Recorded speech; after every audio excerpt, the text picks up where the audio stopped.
Hello, everyone. Welcome to LexTalk World Talk Show presented by ClickAway Creators. Today, we have Ms. Roberta Volpato Hanoff with us. She is CEO at Studio Estratégia, Brazil. Thank you so much for joining us, Roberta. We are pleased to have you with us today. Thank you, Vin. Thanks a lot. Okay, so it's a pleasure to have you on this morning, and we're going to talk about some very interesting topics, and we have some very interesting questions related to governance, risk, and compliance, and we will also be talking about ISO standards during these questions. But before we delve into more details, can you please help us with a brief introduction about yourself from your professional and personal journey so far? Well, let's see. I do can. Let's try to be objective since my curriculum is huge. I've been done a lot, especially in the last few years. Well, I'm a lawyer with almost 15 years of practice, and throughout my career, I have specialized in corporate law, governance, and risk management. And these big areas of knowledge brought me closer to this audit and compliance universe. And it turns out my work got most directed to consulting instead of litigation. That was a huge transformation for me, driving this to consulting and leaving litigation behind. Well, today, because of that, I can say that the main focus of my career is to transform. Me and my colleagues, we transform organizations through preventive risk consultancy, education through ethics, transparency, sustainability.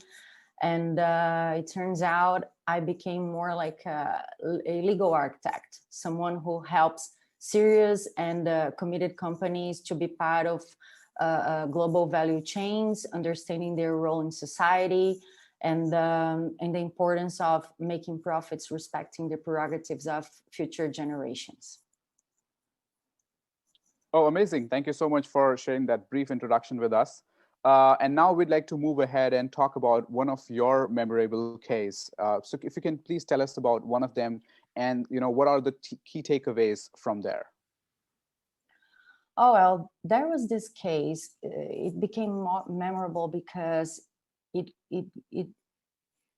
involved so many people, special people, and so many skills, and in a very hard time, not only for Brazil but for economics in general, and the segment of healthcare in Brazil, healthcare worldwide is very important and delicate, and this case is just memorable because of that.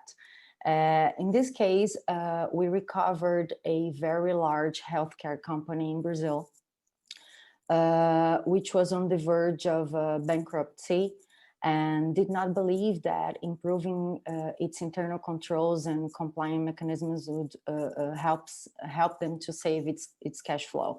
Unfortunately, this is something very common because generally businessmen, especially here in Brazil, Latin America, still insist that complying with the law can be expensive. It's more like in a crisis situation, anything goes, but you can't comply with the law. Complying with the law, it's expensive. It won't save you in the end of the day. So what we did was go against it. In this case, we managed to prove the opposite. Today, this company survives. It's healthy, it's sustainable, thanks to this culture transformation that we carried out there. And the most important thing, in addition to the super positive impacts on its valuation, governance and compliance motivated investors to contribute resources to their digital transformation. They got this huge transformation with high tech, and we are very proud to be part of this history and part of this legacy. They ended up increasing so much its market share, and well, it was a period of, I guess, 8 or 10 months, but it was really worth it. And it turns out nationwide, we can see the impact of this amazing work. I'm really proud of being part of that. It was amazing. It's tough, but it's still amazing. Oh, amazing. And that's a very inspirational story too, because probably as a businessman, they were not really looking for a solution in the compliance and governance and security, probably. So that was not the key area for them, and they were not really focusing on that. But how, as a legal professional, with your expertise, how did you really turn the table for them, made them understand the value of being compliant, and probably from there, the company being growing and making more money and probably increasing the cash flow? It's definitely unreal and does not happen on a, probably on a daily basis. So that's unreal and uncommon, and definitely a very inspirational story for all of us to learn from. Yeah, and that's something that's very interesting. That's something that to be said and done many more times between legal professionals, because there's something that people most forget about. Sometimes complying with the law it's not expensive. It's the right thing, and it's still you can save money. You can save your cash flow. Like, you can prevent so many problems. You can prevent litigation, which is really expensive. We all know that. And it turns out audit and compliance can be very important in this journey. People tend to not believe in that, but I can say we proved that. We proved the opposite. It was amazing. They're sustainable. They're famous again. Many employees, taxes are being paid on the day. So stakeholders are confident, which is very important. The market is looking at them with different eyes, with more liability. They're seen as transparent. So that is a very, very important legacy. We're very, very proud of that. Oh, absolutely. I mean, that definitely makes a lot of sense, especially in the business world. Your outlook is really important, how really people perceive you, how other organizations perceives you, and that really makes a lot of difference in your growth. And at the same time, as you said, probably that maybe that one instinct of humans at a lot of times that they will see when the problem really arises. They don't want to really prepare for that. So, having those, having those compliance in place and probably making sure that you are compliant with all those laws and regulations does really helps you not getting into litigation, which is definitely expensive. So that's the other way around. However, unfortunately, a lot of times people learn the lesson hard way. So anyways, thank you so much. Yeah, so sharing that great insight with us. And let's move on to the next question. And here we are again going to talk about governance, risk, and compliance in 2021. So tell us, how do you look at it now at the current level, at the current time, and how it's going to change 5 years down the line? I think the easiest way to talk about it is to define the great challenges, because 2020 was quite challenging, and from now on, tons of different challenges are coming ahead. So the key word is challenge. Governance, risk, and compliance won't take a rest. Especially with this disruption that we're living, and the technology taking over business, and the way that we communicate and deal with things and do business. Well, so many challenges coming ahead, and that's why the keyword is challenge. From now on, the great challenges for organizations, in my opinion, will be the maintenance of integrity, transparency, and resilience. It will be quite difficult to be resilient, and I mean flexible. When you have this big question, is it possible to be flexible and ethical at the same time? Are you ready for that? To be flexible and ethical at the same time? That's a tricky one.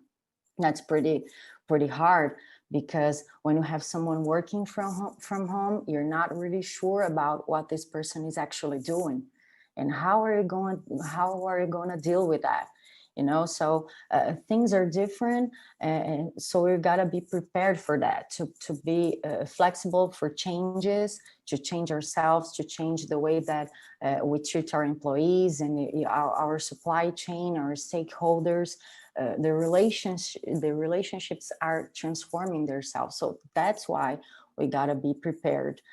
Companies and risk profiles were significantly affected by coronavirus. The medium and long-term implications of their scenario are not clear enough. And that's why, in my opinion, organizations need to improve their speed in adapting to changes that are happening, and that will continue to happen from now on. Decision-making will need to be increasingly faster and recurring, and at the same time, guided by consistent information.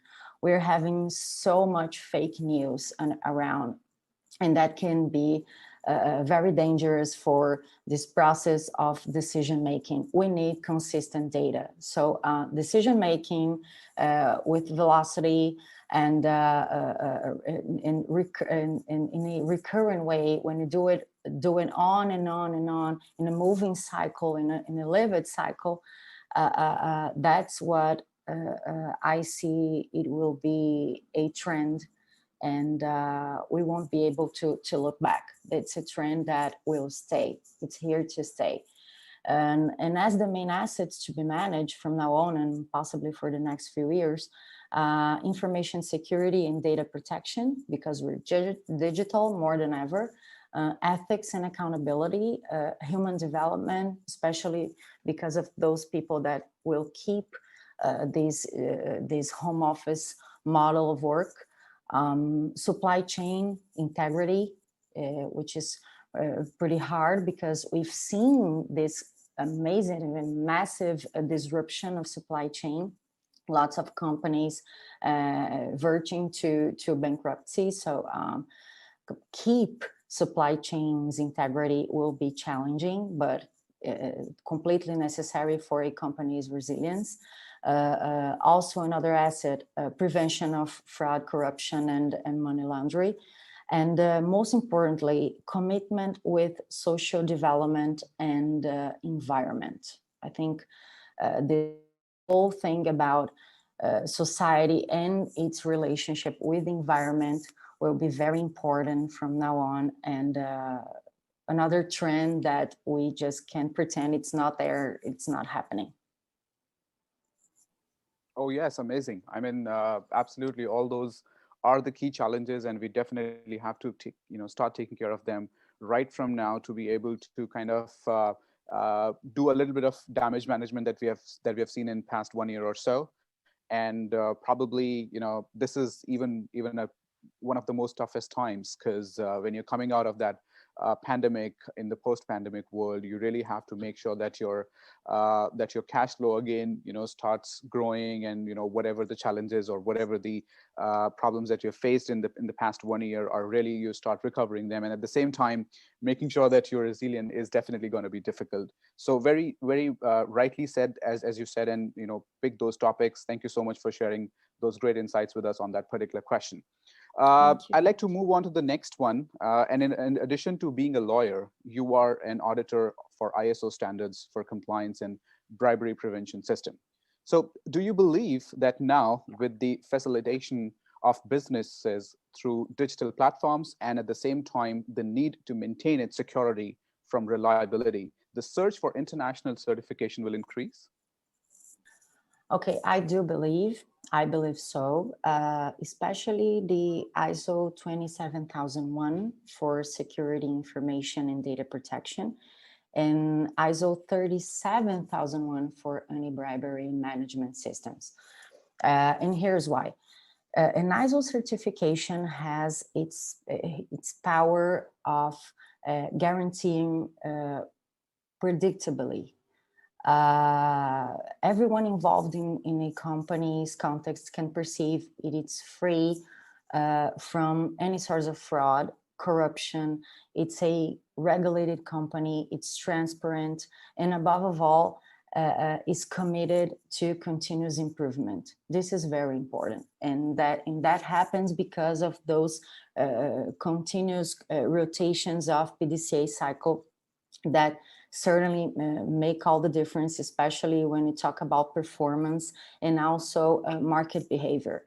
And this power of ISO certification is the true driver for security and reliability for stakeholders. And this today means a lot, especially after this a sudden migration of business to the digital world, those issues that we're talking previously. Therefore, ISO certifications ensures organizations a kind of passport with a visa to global value chains, solid and growing appreciation of their brands, in addition to competitiveness in their operation segments. Okay, well, that's definitely important. And for all of our viewers, if you were not making a note of that, please do so, because this is a very important key takeaway for all of us here, how ISO standards are important and how they can really help you, to grow your business, to make better resiliency and have better kind of partnerships in place. Yeah, the thing is, they are predictable. They make your company become predictable because it's a standard we're talking about. So when you talk worldwide, if you have your company have if your company has a ISO certification, I can realize the way you do business. That's why it's predictable. That's why we're talking about transparency and liability. And I guess this is a very important value nowadays, because with disruption in business, we need to know the other partner, the other business partner. That sometimes can become really hard. And when you think about due diligences and you think about an ISO certification can make due diligences way much easier. So thinking about that, we can't forget the word. It's predictable. It's simply as that. It's predictable, and when it's predictable, it's easy to see, to understand, and it's easier to trust, which is very important. Makes totally difference nowadays. No, absolutely. You definitely it makes a lot of sense, and especially when we're creating probably a post-pandemic world and getting into that, this will become even more important than ever.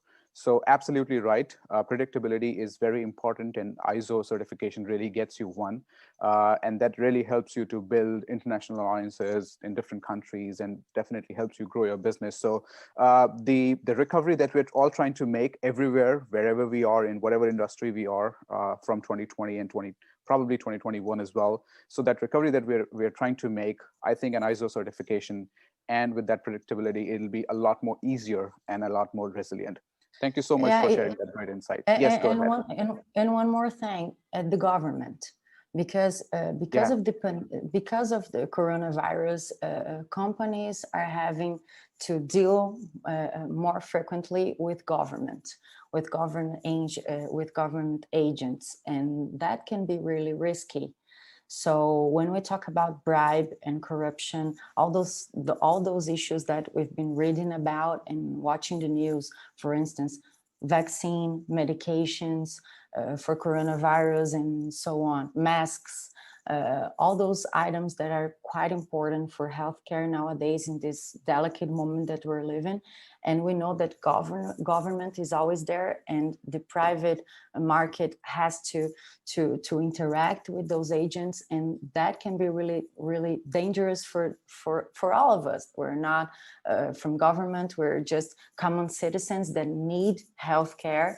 And sometimes we're victims because of this system, this poison system. So when you transform your culture and you work to have an ISO certification, that means that somehow you're committed with the social impact that your company can bring to others. That is very important, especially nowadays. Absolutely. Again, a very key, important topic that you picked up, especially in the current times. And that's definitely very, very important. Okay, so we have got so many great insights on that question. Once again, thank you so much on that. And I'd like to move on to the next question now. Please tell us, what skills does a legal professional need to develop to deal with the new challenges in this new post-pandemic world? Okay. I found this question very interesting, especially because of my journey, my career.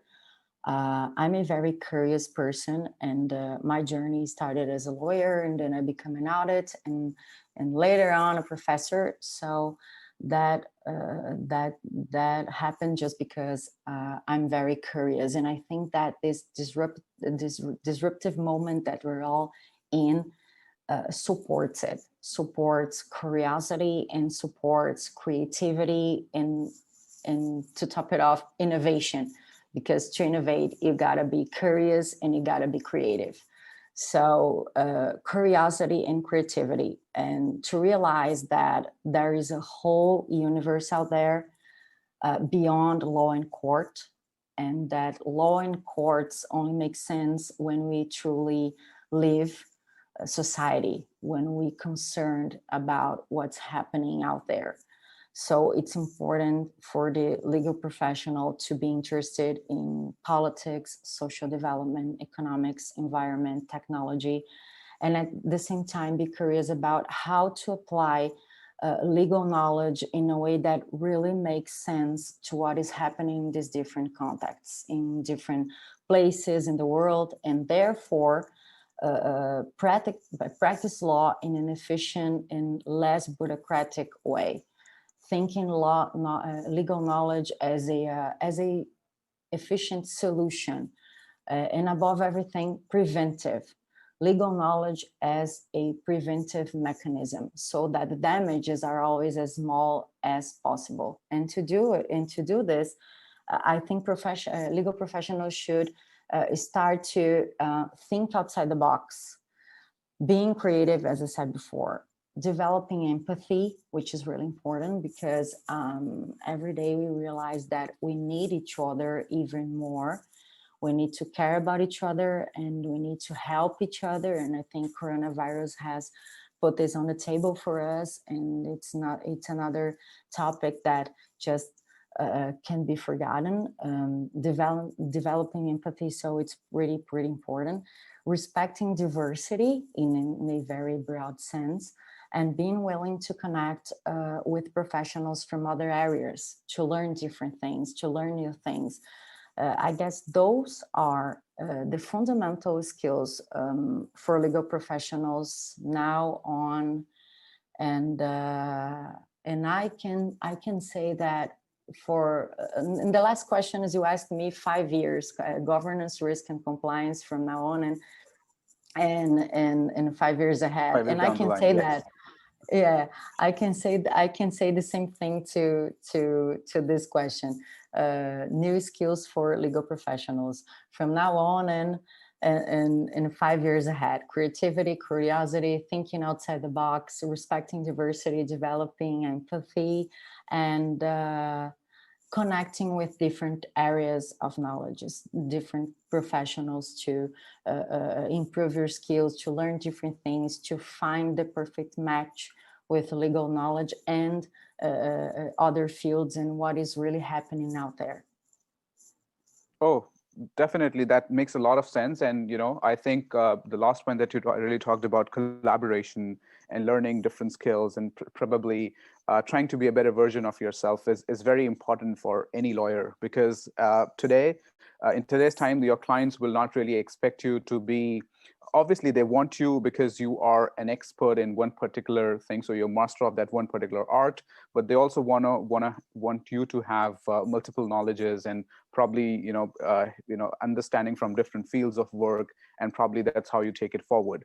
I've been talking to a lot of lawyers globally off lately, and what we have really realized, that one important development that everyone is trying to make around the globe, if I talk about the global legal industry, is that lawyers are supposed to be those business executives with that legal backpack with them. They're not supposed to be just lawyers anymore, and the demands are growing, the expectations are growing. Hence, as a lawyer, you also have to grow in terms of knowledge, excellence, and understanding, and everything, probably.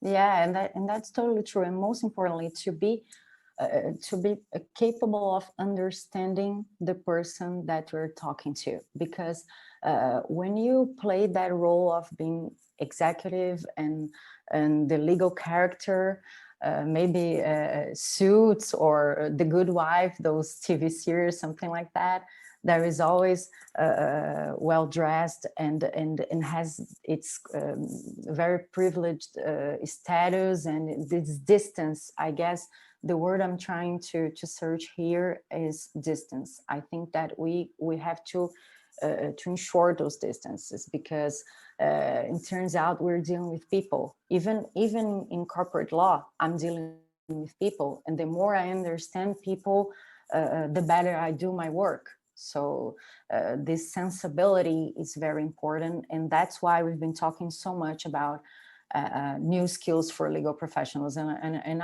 I'm a living proof of that. I can say that definitely works. I'm a living proof of that. Oh, absolutely. And once again, thank you so much, Roberta, for sharing such great insights with us. I think I just loved the entire chat. Each and every question brought us to a new shift of understanding and knowledge, sharing from your end. And thank you so much once again for that. I'm sure our viewers are going to love this chat. If in case you have any further questions that you want to ask Roberta, please put your question in the comment box right there, and we will try and have Roberta answer those questions as early as we can. And once again, Roberta, thank you so much for sharing those great insights with us. We are pleased to have you on the show today, and we look forward to having a chat with you again in the future on some other trending topics in the legal industry, or probably governance, risk, and compliance, where we can have your expertise coming over. For our viewers, if you like this, yeah, please go ahead. Some closing notes, please. No, I would say just it is going to be amazing if we have another chance. It was a pleasure. Thank you a lot, and I'm willing for the next step. Okay, great. For our viewers, if you like this chat, please like and share this video. Also subscribe to our YouTube channel, Clickaway Creators, to see more coming from the industry leaders, and keep appreciating what we're doing. This is Vinay for LexTalk World.